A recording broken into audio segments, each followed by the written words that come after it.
I want you to think about somebody you know. Maybe it's your sister. Maybe it's your best friend. Maybe, if you're being honest with yourself, it's you. They work.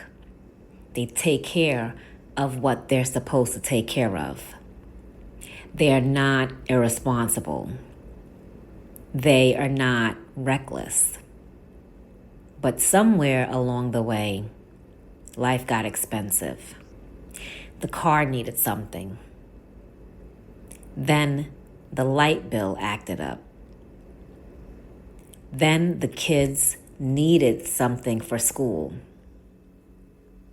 Then the hours got cut.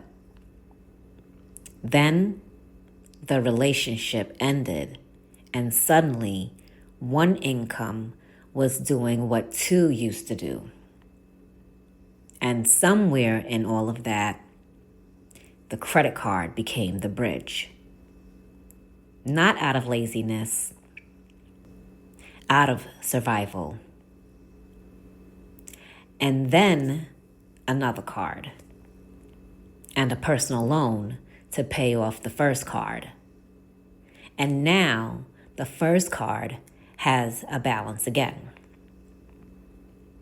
And every month they're doing this thing where they look at all the balances and figure out which one gets the most and which one gets the minimum and which one can wait until next check.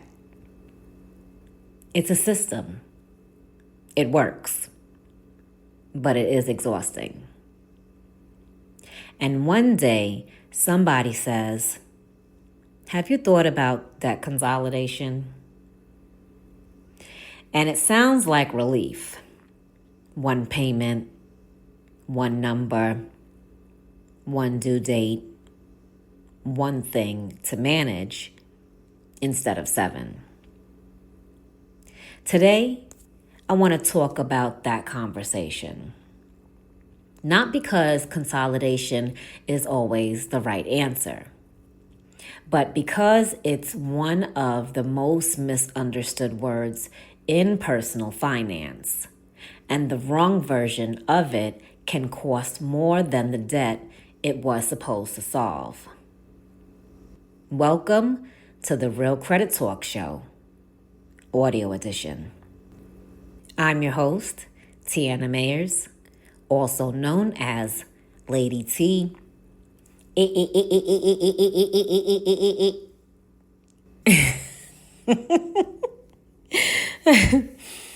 Founder of Beyond Credit Limits Corporation. And this is where we break down how credit actually works. Not from opinion, not from guesswork, but from how the system is designed to read you. This is a Beyond Credit Limits production. If you want to understand how your situation connects to what we talk about here, you can visit www.beyondcreditlimits.com. And if you've been tapped into the brand, you already know what it is at thatmerchmood.com. This is a space where we stop repeating credit myths, stop chasing surface level advice, and start breaking down how the system actually works. Not the watered down version, not the social media version, not the version people throw around without context. The real version, the structured version. The version that helps you understand what is actually happening when your name, your information, your accounts, your behavior, and your decisions all come together inside a credit profile. So wherever you're listening from, I want you to settle in, because this conversation is not just about credit. It's about how your profile is being read before you ever get an answer. Now let's go. Today is not about your credit. Let me say that again. Today is not about your credit. Today is about a word people use when they're tired. Tired of juggling. Tired of the mental math. Tired of logging into 6 different apps to pay 6 different minimums to 6 different creditors who are all going to send you 6 different statements next month. Consolidation sounds like the answer, and sometimes it is. But consolidation is a category, not a product. And inside that category are options that look almost identical but work completely differently. And some of them will cost you more than the debt you were trying to escape. Today, we go through it all. Let's go. Welcome to episode 19 of the Real Credit Talk Show. I'm Tiana Mayers, Lady T. Hey! Oh my God, I'm stupid. Can I tell you something? Just after 15 years of sitting across from people and looking at their credit files. The people who come to me about debt consolidation are almost never financially irresponsible. They are financially overwhelmed. There's a difference. Irresponsible is not thinking about it. Overwhelmed is thinking about it all the time and still not being able to get ahead of it. And when someone is overwhelmed, the first thing they reach for is something that sounds simplest. Consolidation sounds simple. One thing instead of many. But here's what nobody tells you before you sign. There are 4 different tools that all get called consolidation. They qualify differently. They cost differently.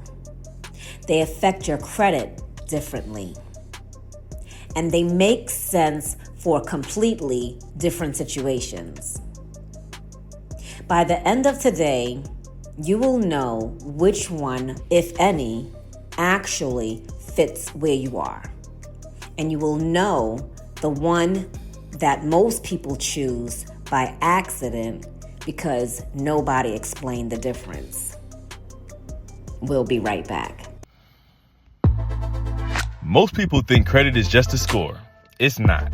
Your credit can affect where you live, what you drive, your interest rates, approvals, deposits, business funding, and even the opportunities available to you. At Beyond Credit Limits, we help consumers understand how the system actually works. This isn't about gimmicks. This is about structure, strategy, education, and financial positioning.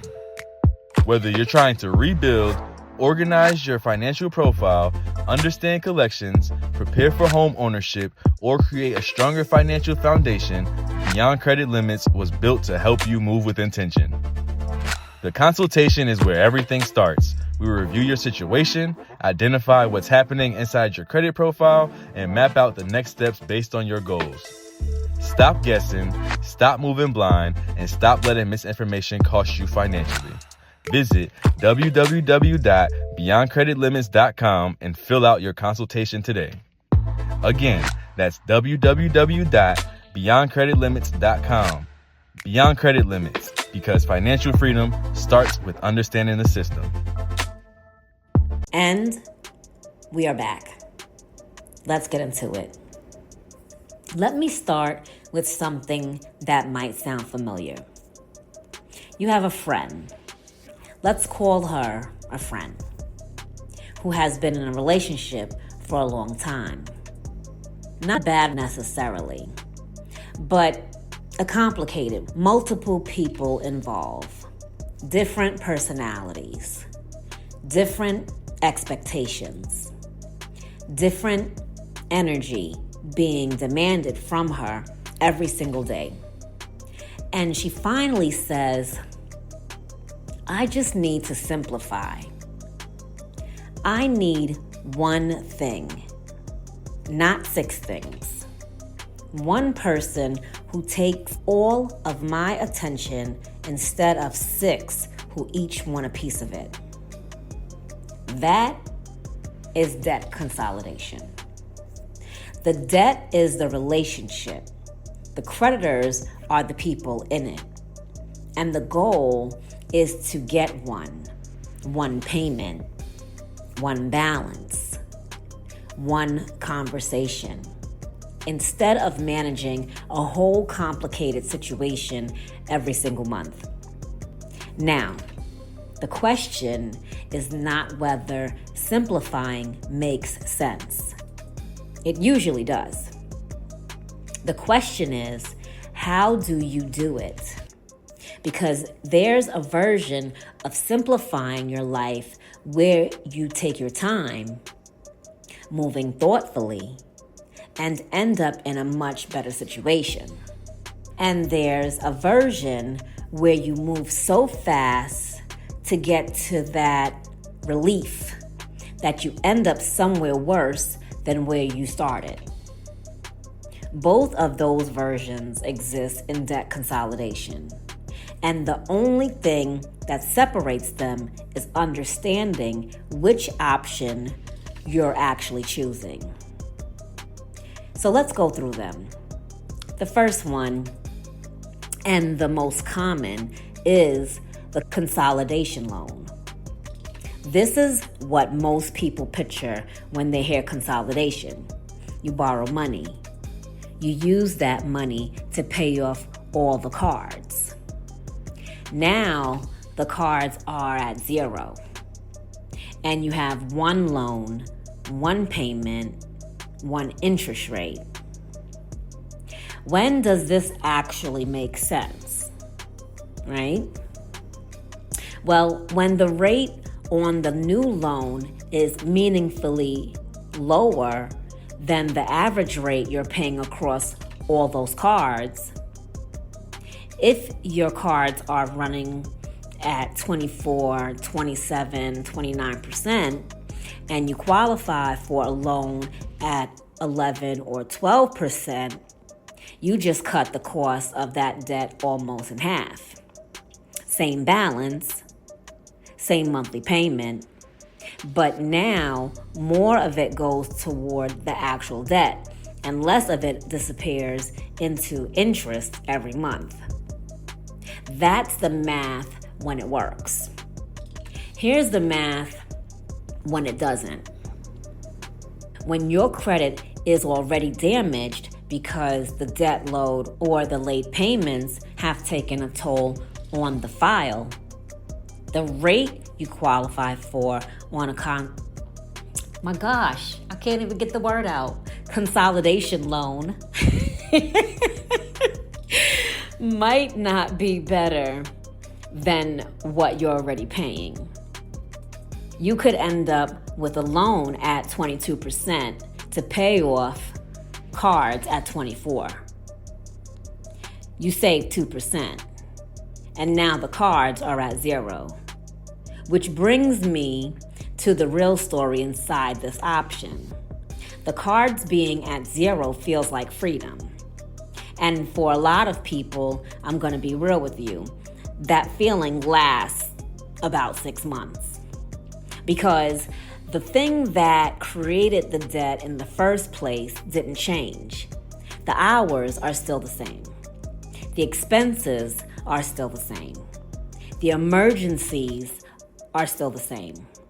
And the cards are right there, open, available, 0 balance. So they get used, not out of recklessness, out of life. And now you have the consolidation loan There, see, I got you. Yeah, every now and then. Anyway, and the cards are backed up. You didn't solve the problem, you extended it with interest. Oh my gosh. A consolidation loan is a tool. Tools only work when you understand what you're using them for and what you're going to do differently after. The second option is the balance transfer. And this one comes wrapped in the most attractive offer in personal finance. 0% interest for 12, 15, 18 months. Transfer your balances here. Pay nothing in interest during the promotional period. That's real. 0% is genuinely 0%. Every dollar you pay goes towards the balance. Nothing goes to the lender. That is a real advantage. But here's what the offer doesn't put at the top of the ad. There is a transfer fee, usually 3 to 5% of what you move. On $10,000, that's $300 to $500 before you've made a single payment. And when the promotional period ends, whatever balance is left resets the card's regular interest rate, which is often higher than what you were paying before. So let's say you transferred $9,000. You've been making minimum payments for 18 months. You still have $6,000 left. Month 19, that $6,000 is now sitting at 27% interest on a card you opened specifically to save money on interest. The promotional period is not forgiveness. It's a window. And a window requires a plan. If you want a balance transfer to work, you take the transferred amount, divide it by the number of months in the promotional period, and that number is your payment every single month, not the minimum. If you can do that, a balance transfer is one of the smartest moves available. If you can't, you are setting up a more expensive problem with a delayed arrival date. The third option is the one nobody talks about. Honestly, that bothers me because it's often the appropriate one. It's called a debt management plan, and it comes from a nonprofit credit counseling agency. Here's how I want you to think about this. You know how mediators exist, specifically to help two parties who can't agree on their own come to a resolution. That's what a nonprofit credit counseling agency does between you and your creditors. They sit down, or in this case, get on the phone with your creditors on your behalf, and they negotiate, not for less money, for lower interest rates. A creditor who is charging you 29% may agree to drop to 6% or less for a client in a debt management plan. Why would they agree to that? Right? So here's this, right? Because at the end of the day, they're getting paid every month on time through the agency, which is better than the alternative where the account eventually charges off and they get far less or nothing at all. You make one payment to the agency, they distribute it to your creditors. You follow the plan for 3 to 5 years. At the end, Those accounts are paid in full. Not settled, not negotiated down, paid in full. And you did it at a fraction of the interest you were paying before. This option requires no credit check to enroll. It does not require a new loan. It does not require you to go delinquent first. The agency's monthly fee is typically $25 to $50 because they're a nonprofit, not thousands of dollars. $25 to $50 a month. The word you're looking for is NFCC, the National Foundation for Credit Counseling. That's how you find a legitimate agency. Not every credit counseling company is nonprofit. Some of them are dressed up to look like nonprofits and charge very differently. The NFCC is your reference point. Now, the fourth option, right? You probably wasn't thinking like, okay, she's got number 4. But the fourth option, debt settlement.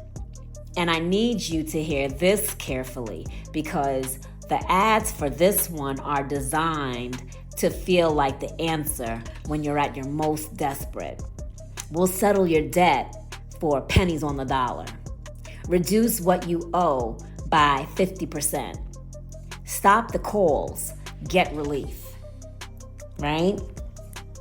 So here's what the ad leaves out.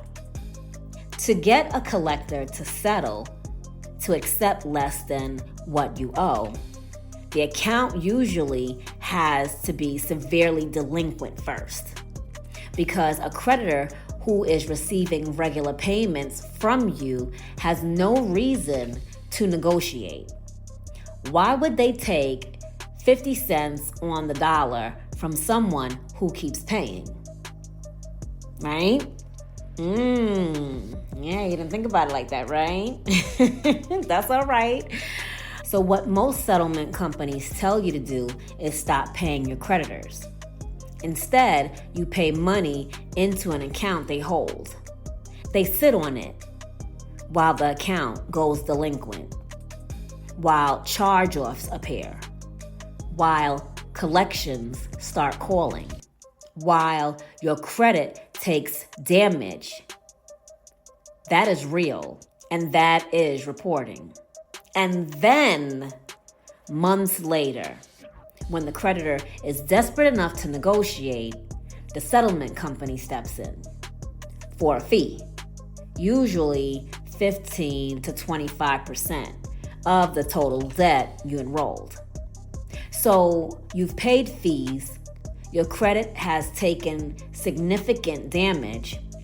Some creditors may have sued you in the meantime because they don't negotiate, they litigate, and at the end of it, the settled amount may arrive on a 1099-C as taxable income. Money you never received, taxed like you earned it.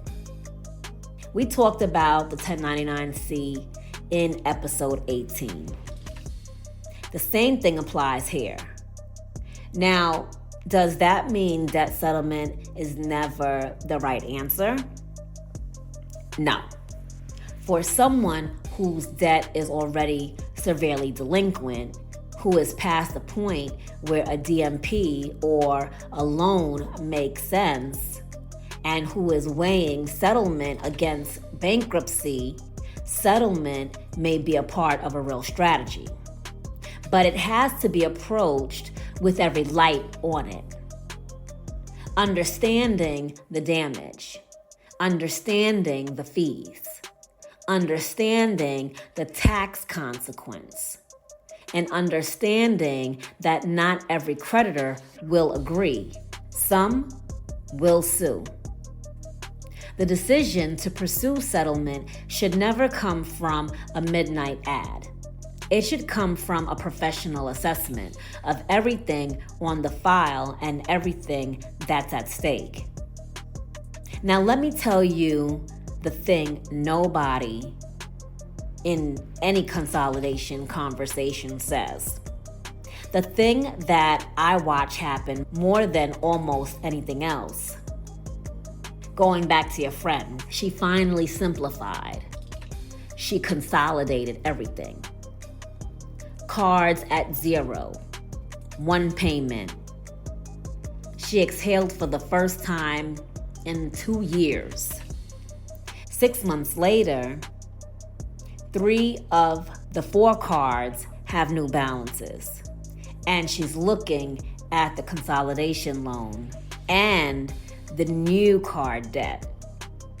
What happened? She solved the symptom, not the situation. The hours are still the same. The expenses are still the same. Life is still expensive, and the cards are right there. Consolidation restructures the debt. It doesn't restructure the life. And the people who use it to actually get out, the ones who stop ending up right back where they started, are the ones who made 2 decisions. The financial decision, which tool, and the behavioral decision, what changes after. Both decisions have to happen, or one of them is carrying the other and eventually dropping it. Before I get into today's questions, if you just heard your situation in what I described, that recognition is not an accident. It means you need a real conversation about which option actually fits where you are. Visit www.beyondcreditlimits.com and fill out the consultation form.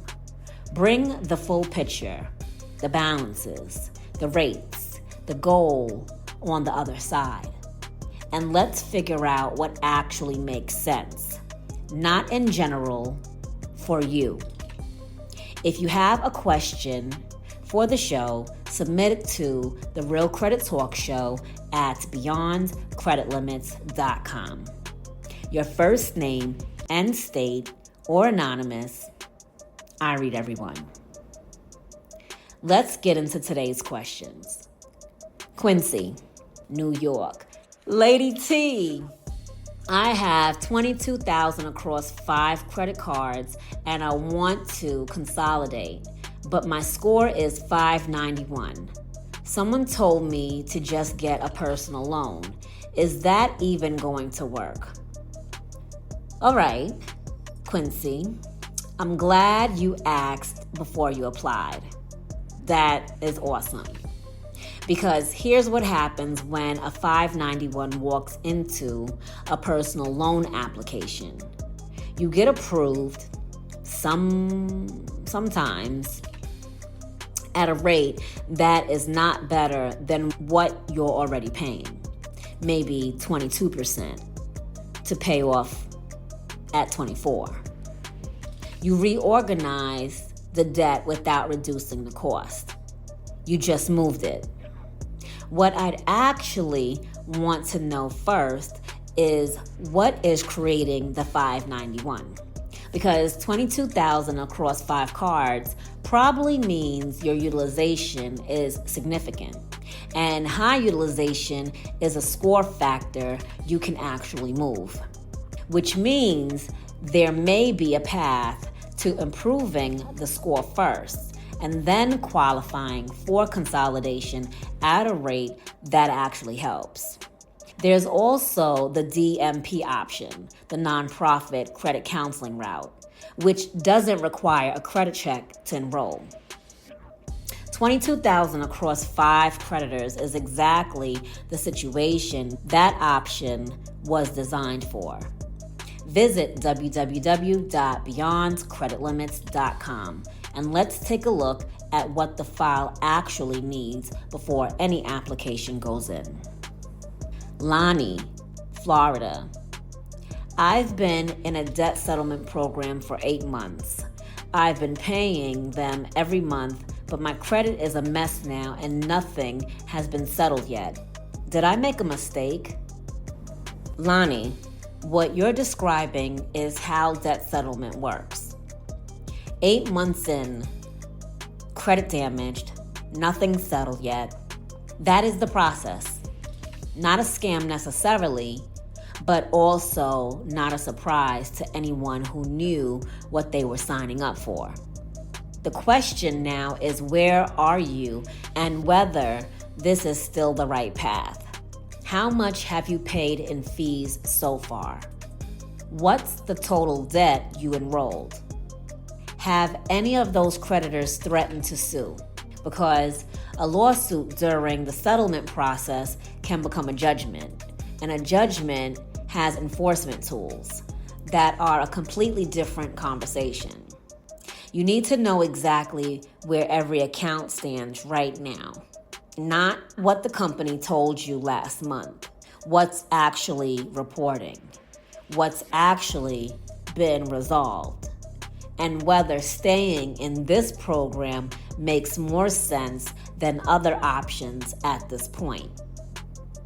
Visit www.beyondcreditlimits.com and let's look at the full picture.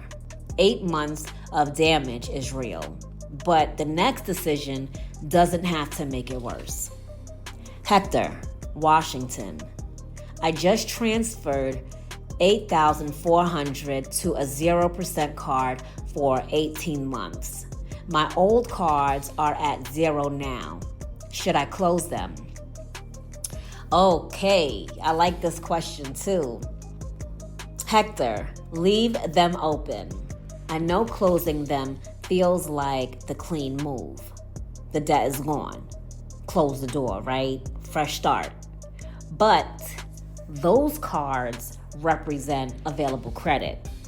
The moment you close them, that available credit disappears, and your $8,400 balance on the new card now represents a much larger percentage of what's available.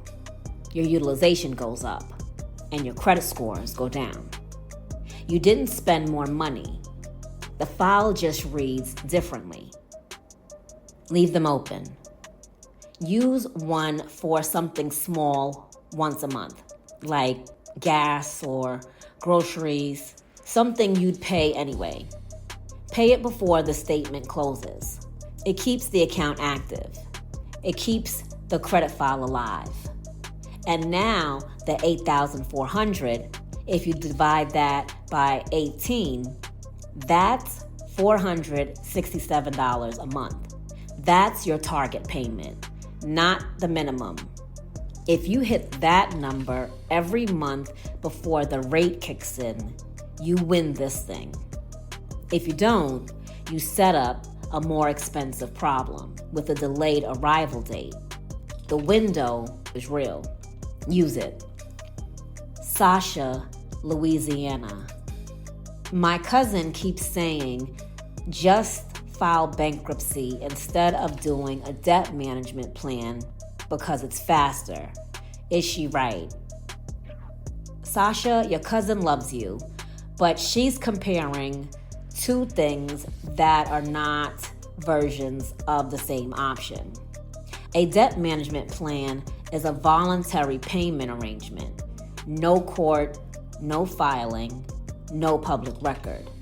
3 to 5 years of structured payments through a nonprofit agency. Accounts paid in full at the end. Bankruptcy is a legal process. It involves a court, a trustee, a public filing, and it stays on the credit reports for 7 to 10 years. Both can be the right answer, but for completely different situations. And here's the thing about faster. Faster to file, yes. Faster to recover, that's a different question entirely. We're going to talk about bankruptcy in the next episode because it does deserve its own full conversation, not a comparison made in 30 seconds. What I'd say right now is this: neither decision should be based on speed. It should be made based on your specific debt, your specific income, and your specific goal on the other side. Trey, Arizona. I got denied for a car loan, and the letter said too many inquiries. I only applied in 2 places. How is 2 places too many? Okay, this is completely random. All right, Trey. Too many inquiries. As a denial reason usually means inquiries were the tipping factor, not necessarily the only factor. Let me ask you this. When you say 2 places, did you apply for anything else in the last 6 to 12 months? Credit cards, other loans, anything at all? Because inquiries accumulate on the file. 2 car applications might look like 2 to you. But if there are 4 others from earlier in the year, the lender's file shows 6. Pull your credit report and count every inquiry across all 3 bureaus over the past 12 months. The number you see is the number they saw. And that tells you exactly what you're working with. Violet, Minnesota. I started a debt management plan 7 months ago, and my score actually went down. I haven't missed a payment. Something feels wrong. Violet, I need you to hear this because it's going to make the last 7 months make sense. What you're experiencing is common in the early months of DMP. And the reason is this: when creditors agree to participate in the plan, some of them close the accounts you enrolled. Closed accounts mean less available credit. Less available credit means higher utilization, even though your balances are going down. The score can dip before it climbs. That's not a sign something is wrong. That's the early phase of a process that takes time. 7 months of on-time payments are recording every single month. And as the balances fall, and they are all falling every month, the utilization picture improves. The score follows. Stay the course. You are not going backwards. You are going through the part that looks like backwards before you get to what forward actually feels like. Submit your question to the Real Credit Talk Show at beyondcreditlimits.com. Your first name and state or anonymous. I read everyone. We started tonight with your friend, the one who works hard, does what she's supposed to do, and somehow still ends up with more debt than she had when she started. And by now you understand that consolidation is not the problem. The wrong version of consolidation is the problem. A loan that doesn't actually lower the rates. A balance transfer used like a bank account reset. A settlement program entered without understanding what the credit damage looks like while you're waiting for the settlement. And a fresh start, any fresh start, that doesn't account for what created the debt in the first place. The right option looks different for everyone because everyone's file is different. Everyone's debt is different. Everyone's goal on the other side is different. And the only way to know which one fits is to have someone look at the full picture. Not the picture in general, your picture. That's what the consultation is. And that's exactly why it exists. If episode 19 taught you anything, I hope it's this. Relief and resolution are not the same thing. Consolidation can feel like relief. One payment, one number, one due date. But relief that doesn't last is just a more expensive version of the same problem. The people who use consolidation to actually get out, not just to breathe for 6 months, are the ones who choose the right tool for their actual situation, understood what they were agreeing to before they signed, and had a real plan for what happens after. That is the difference between managing debt and being done with debt.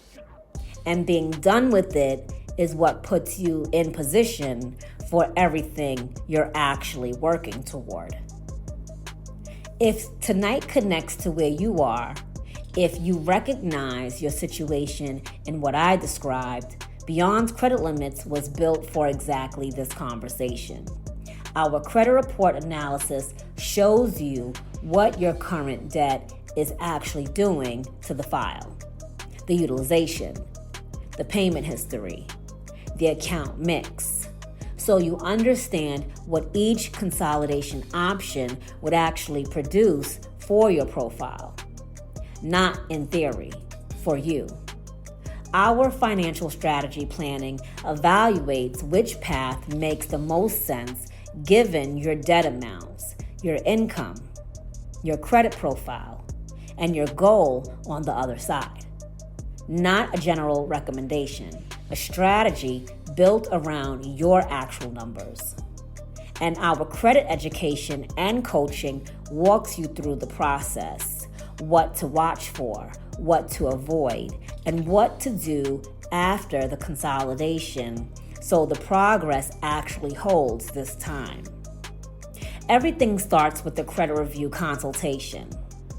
1 hour, your actual file, a real conversation about what the debt is doing and what the right path forward looks like.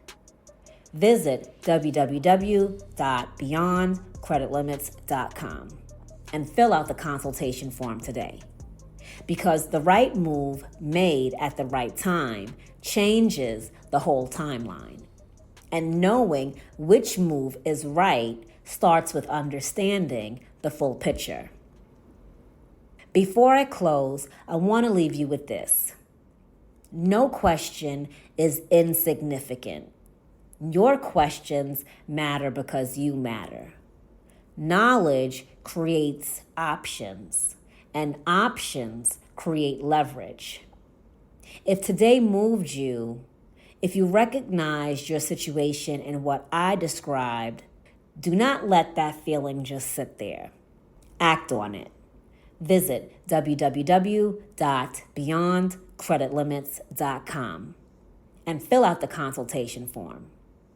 Follow me on Instagram at The Real Credit Talk Show, Real Credit Talk Show, and at Beyond Credit Limits. That's where I'm at. And wherever you're listening from right now, Spotify, iHeart, YouTube, Apple Podcasts, Deezer, hit subscribe and turn on notifications so you never miss when a new episode drops. Next episode, bankruptcy.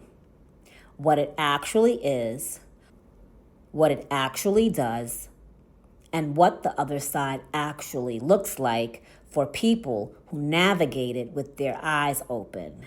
Because understanding bankruptcy means understanding what comes after when consolidation wasn't enough. And if tonight helped you, send it to somebody, because somebody in your circle is about to sign up with a debt settlement company without understanding what they're actually agreeing to. Send them this episode first. Submit your questions to the Real Credit Talk Show at beyondcreditlimits.com. Your first name, end state, or anonymous. I read everyone. And your question may be answered right here. This has been the Real Credit Talk Show, hosted by me, Tiana Mayers, Lady T, founder of Beyond Credit Limits Corporation. Visit us at www.beyondcreditlimits.com. And if you know the brand, you already know www.thatmerchmood.com. Until next time, keep learning, keep positioning, and keep moving with intention. Have a good night.